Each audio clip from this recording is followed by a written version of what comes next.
예수님의 생에서 나타난 아름다운 하나님의 품성, 사랑은 불의를 기뻐하지 아니하며. 고린도전서 13장 6절 말씀입니다. 그리스도를 따르는 사람들은 세상의 빛이 되어야 한다.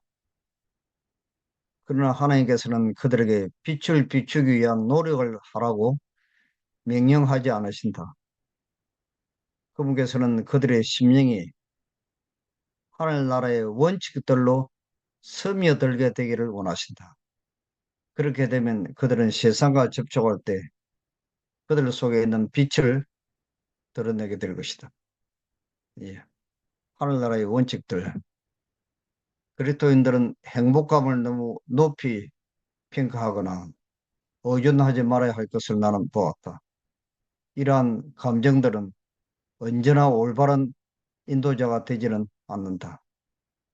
하나님을 원칙에 입각하여 섬기며 감정의 지배를 받지 않는 것은 모든 그리스도인들이 연구해야 할 과제이다. 이 사단은 이 신앙을 자꾸 감정적으로 이끌려고 하죠. 그런데 이 아가페의 사랑은 감정이 아니고 영원한 원칙입니다. 그러나 우리는 다른 사람을 사랑하려고 노력한다고 결코 이러한 정신을 가질 수가 없는 것이다. 필요한 것은 그리스도의 사랑이 우리의 마음 가운데 있어야 한다. 여기 나오는 그리스도의 사랑은 하나님의 음성의 원칙입니다. 자, 불의를 기뻐하지 아니하고 하는 이 불의는 헬라어 아데키아라고 하는 단어를 사용합니다. 사랑은 친구든 적이든 간에 불의를 행할 때 기뻐하지 않는다. 불의 곧 지, 모든 불의가 지라고 요한일서 5장 17절에 기록되어 있습니다. 지는 거룩한 사랑의 본질과는 전혀 관계가 없기에 사랑하는 자는 하나님의 뜻과 일치하지 않는 것을 기뻐할 수가 없다. 사랑은 다른 사람의 악을 보고 기뻐하거나 행복해 하지 않는데 이는 그가 악행으로 인해 유죄의 판결을 받기 때문이다. 사랑은 누군가가 실수했다는 소식을 들을 때 심술 굳게 기뻐하지 않는다. 자, 성경 본문을 좀 보시겠습니다. 잠언 10장 12절에 미움은 다툼을 일으켜도 사랑은 모든 허물을 가려우느니라. 잠언 11장 13절에도 두루 다니며 한담하는 자는 남의 비밀을 누설하나 마음이 신선한 자는 그런 것을 숨기느니라. 잠언 17장 9절 허물을 덮어주는 자는 사랑을 구하는 자요. 그것을 거듭 거듭 말하는 자는 친한 벗을 이간하는 자니라.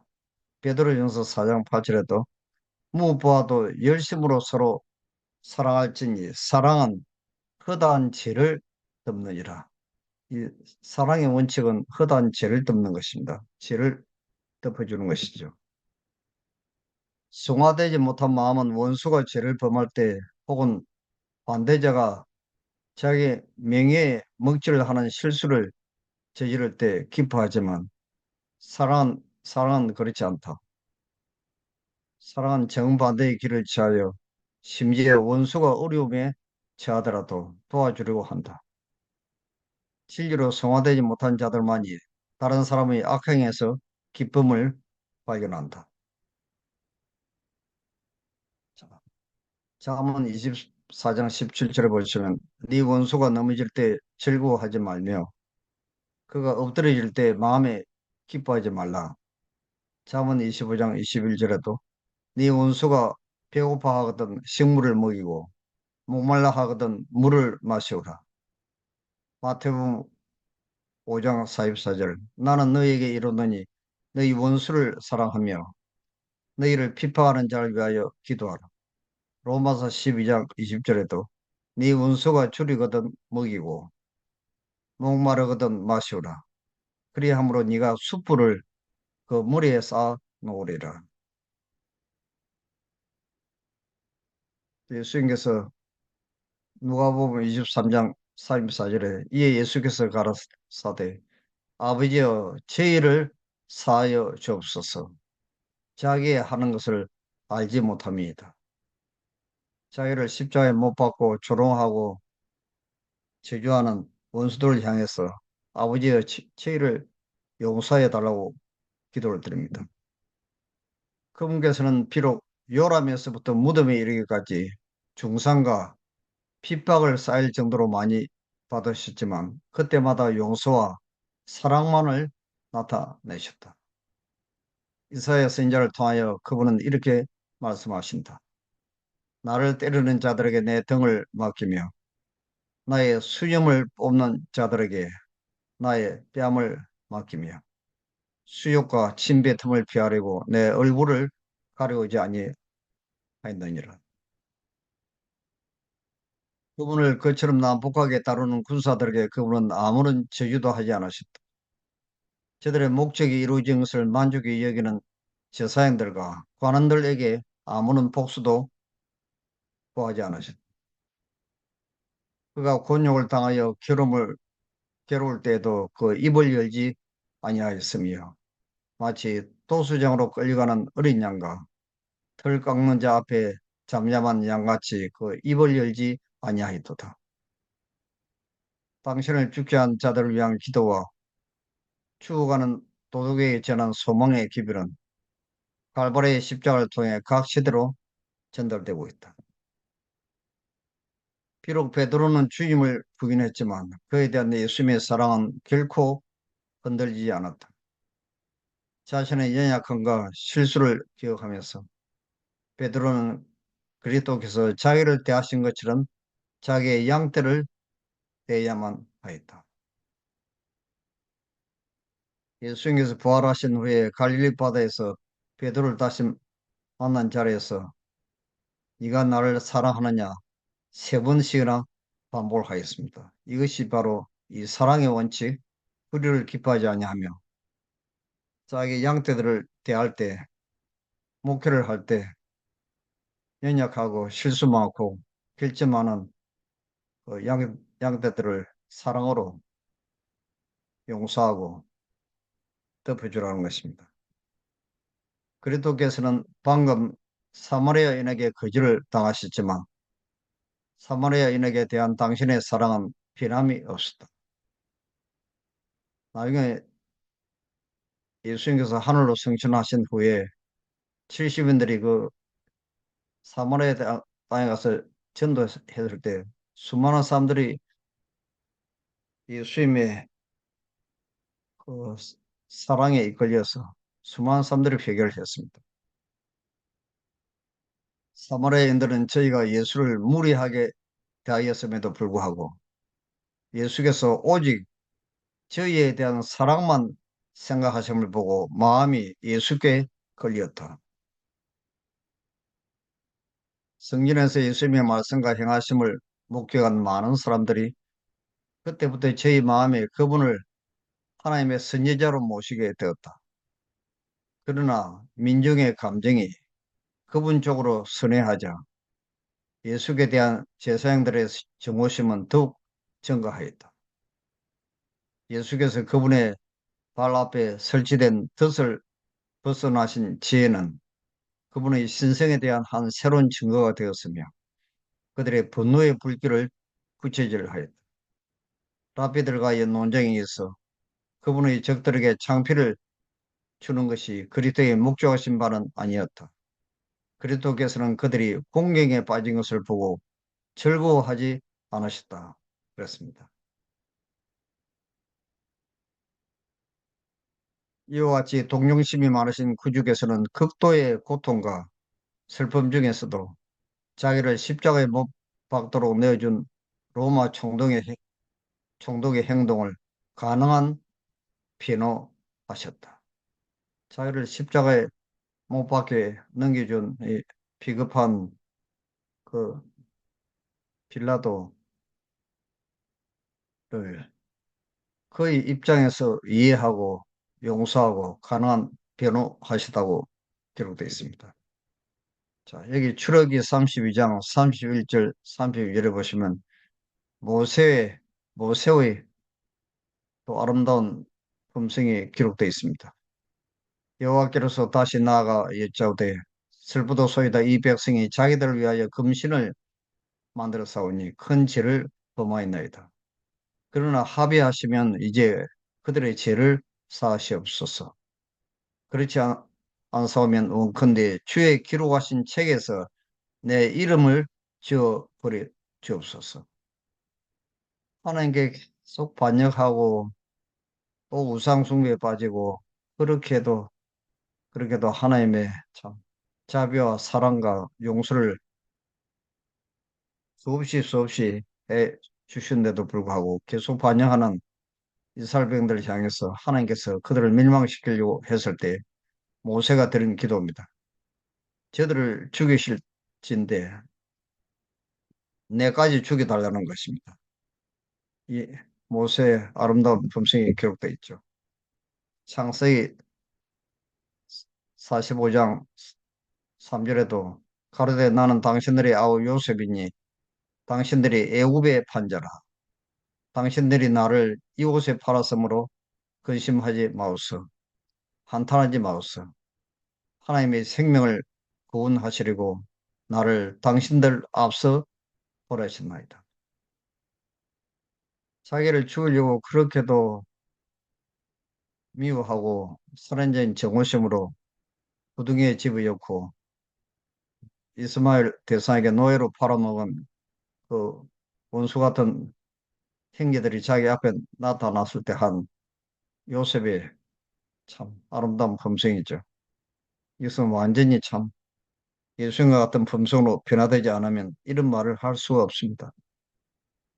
형제에게 노하는 자마다 심판을 받게 되고 여호와께서는 모세를 통해 너는 네 형제를 마음으로 미워 말며 원수를 갚지 말며 동포를 원망하지 말며 이웃 사랑하기를 네 몸과 같이 하라고 말씀하셨다. 그리스도께서 제시하신 진리는 선자들이 가르친 것과 동일한 것이었다.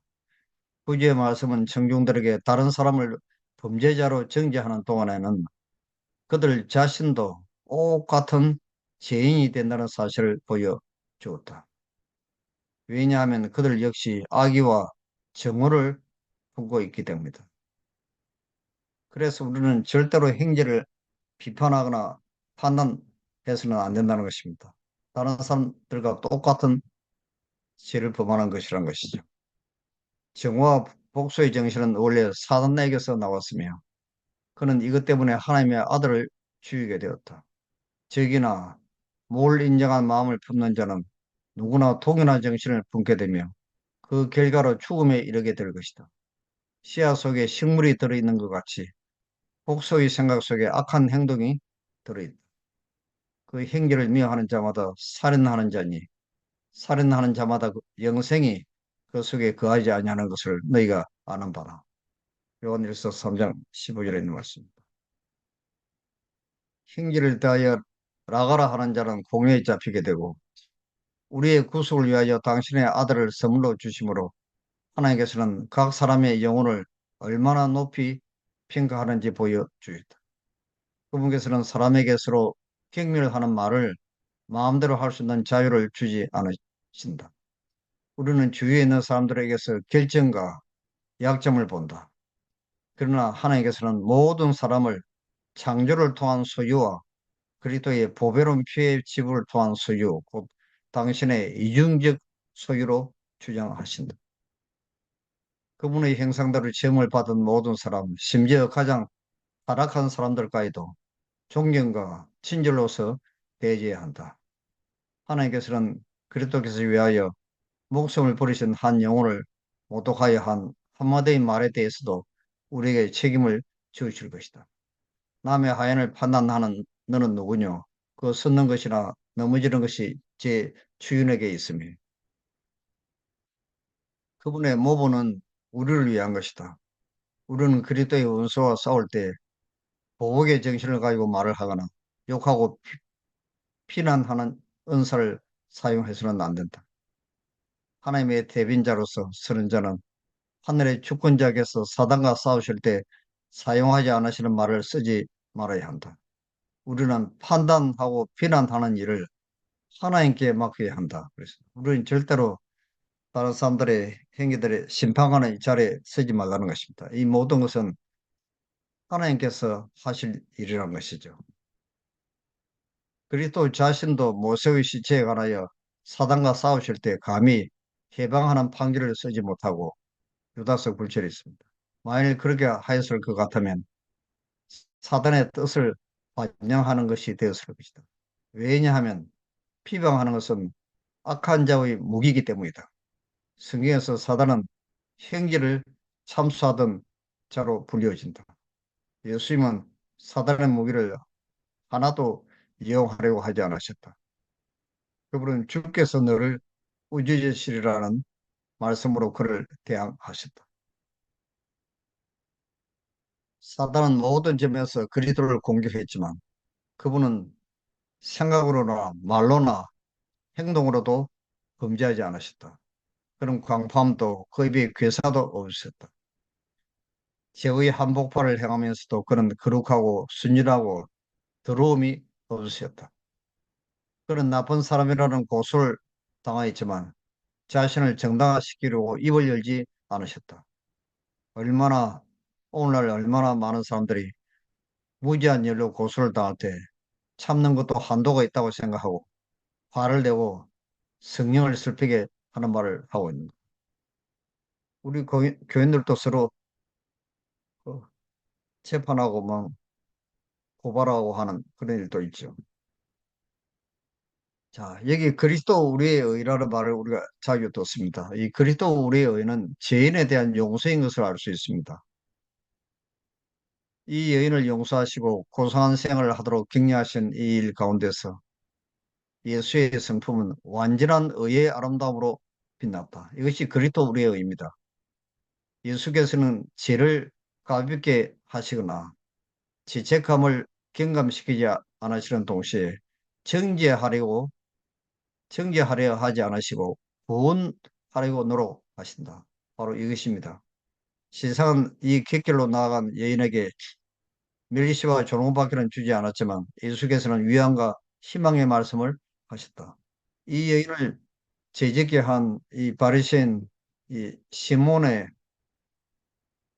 대한 말씀이 기록되어 있습니다. 단호하고도 공공연한 책망은 시몬의 마음을 굳게 하여 회개할 수 없게 하였을 것이지만 참을성 있는 훈계가 그로 하여금 그의 잘못을 깨닫도록 하였다. 그리하여 그 바리새인은 겸손하고 자아를 희생하는 제자가 되었다. 이 막달라 마리아를 유혹해서 고의적으로 죄를 짓게 한 아주 나쁜 사람이었죠. 이 신문의 그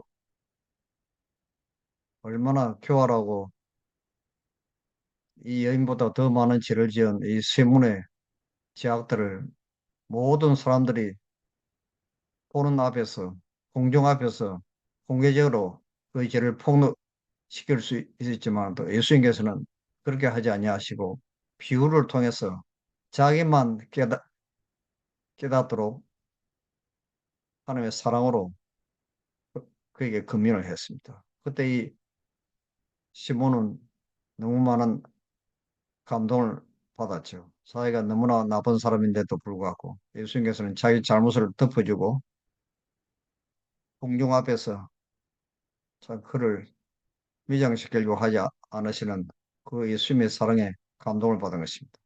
완전히 변화된 사람이 되었죠. 그런 사랑하시는 성 예루살렘을 향하여 오신다니 이 성은 길이요 진리요 생명이신 그를 거절하였다. 저들은 구주이신 그를 배척하였지만 그는 저들을 불쌍하게 여기셨다. 그의 생애는 극히 제이고 남을 생각하여 돌보시는 생애였다. 각 영혼은 그가 보시기에는 귀한 것이었다. 그는 모든 사람 속에서 타락한 영혼을 구원하는 것이 당신의 사명인 것을 아셨다. 그리스도의 생애 가운데 나타난 그분의 품성은 이러하였나니 이것이 곧 하나님의 품성이다. 우리가 그 예루살렘에 있는 죄를 위해 울며 탄식하는 자의 이마에 표하라고 하는 말씀이 기록되어 있습니다.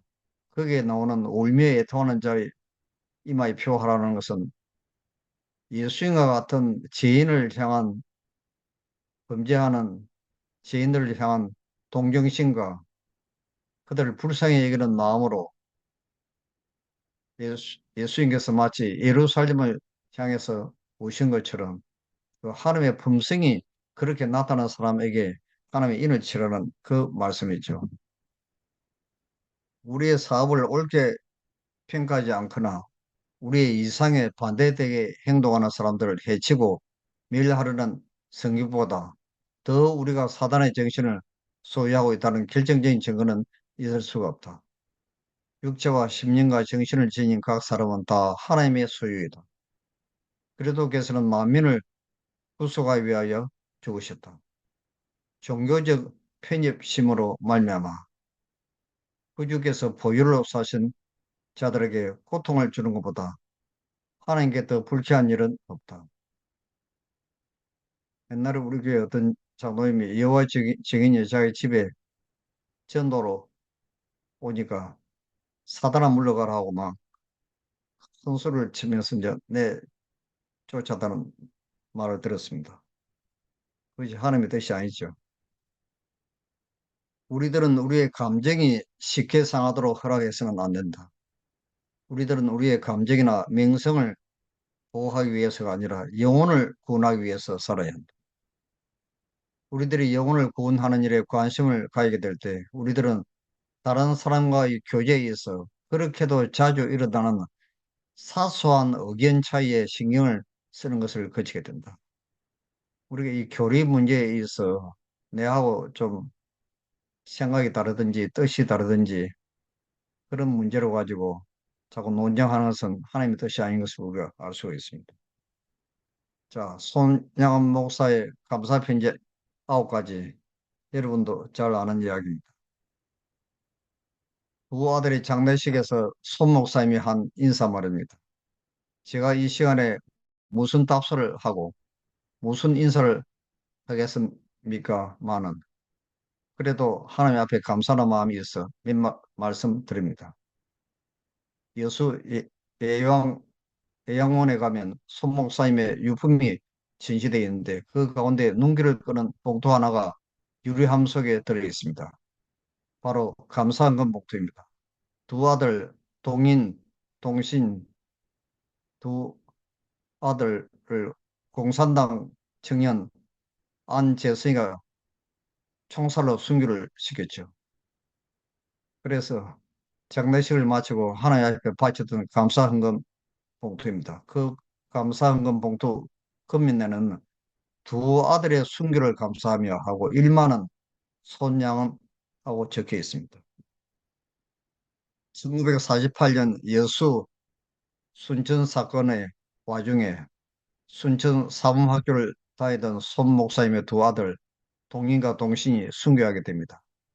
당시 손 목사님은 애양원 교회에서 그때 담임 목사로 예배를 인도하고 있었는데 갑작스러운 두 아들의 순교 소식을 접하고도 모든 예배를 정상으로 인도한 후 감사 기도를 드렸습니다.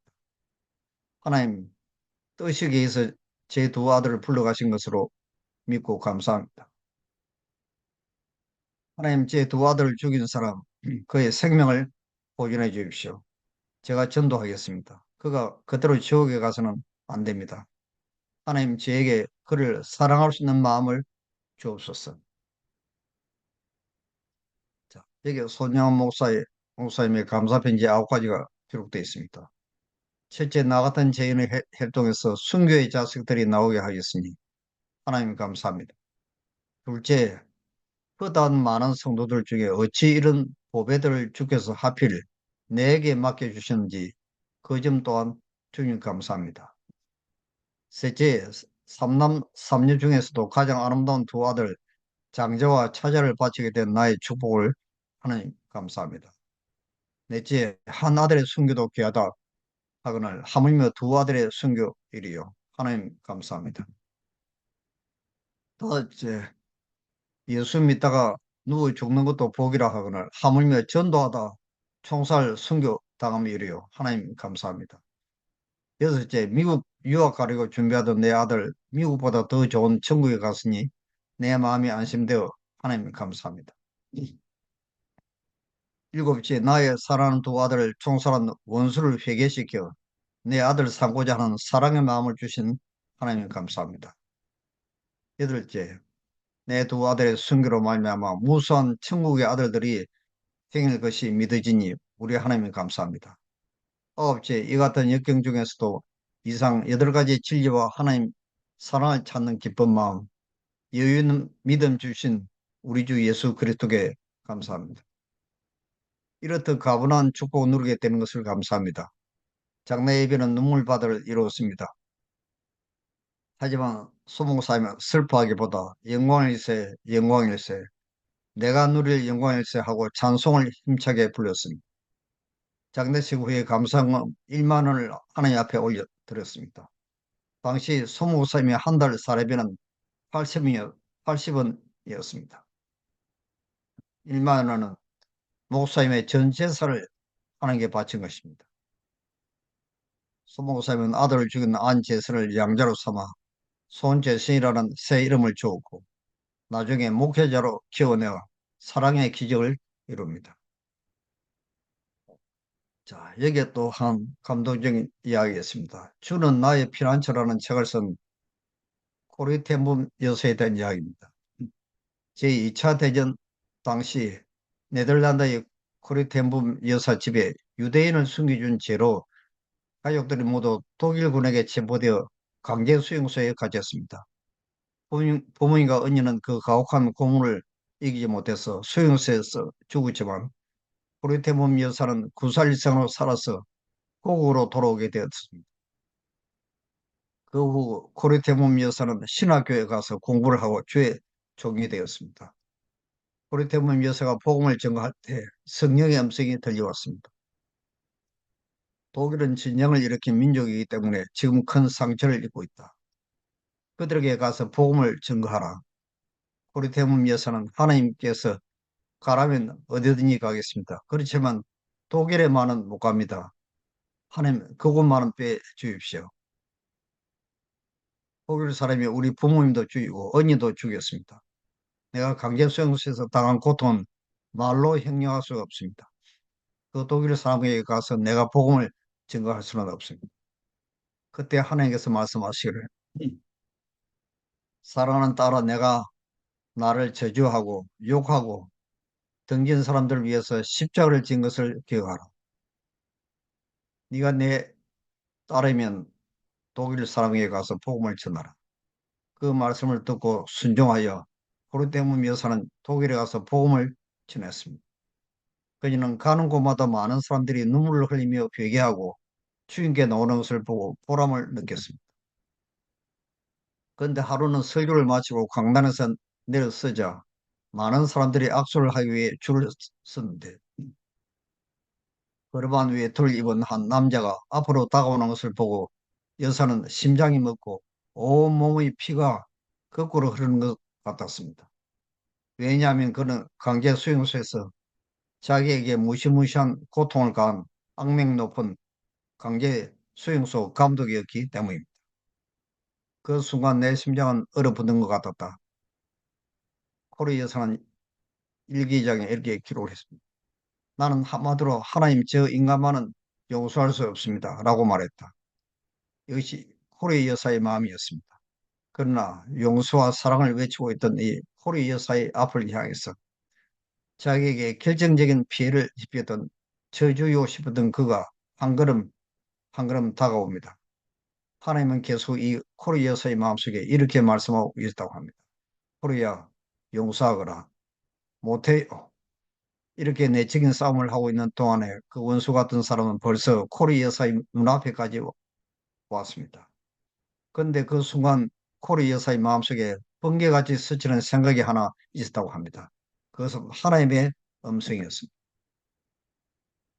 십자가에서 나를 못 박고 죽이고 침뱉으며 채찍으로 때리고 조롱하며 가시관을 씌워서 나를 괴롭히는 사람들을 내가 용서했지 않느냐.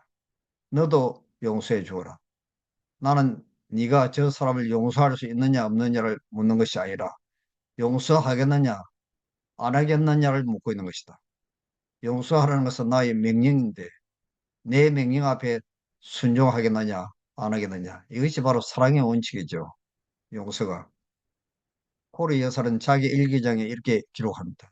나는 그때 그 사람을 용서하고 싶은 마음이 조금도 없었지만 용서해야만 한다고 하는 주님의 명령이 내 마음속에 깨달아지는 순간, 하나님의 명령이라면 할 수 없죠.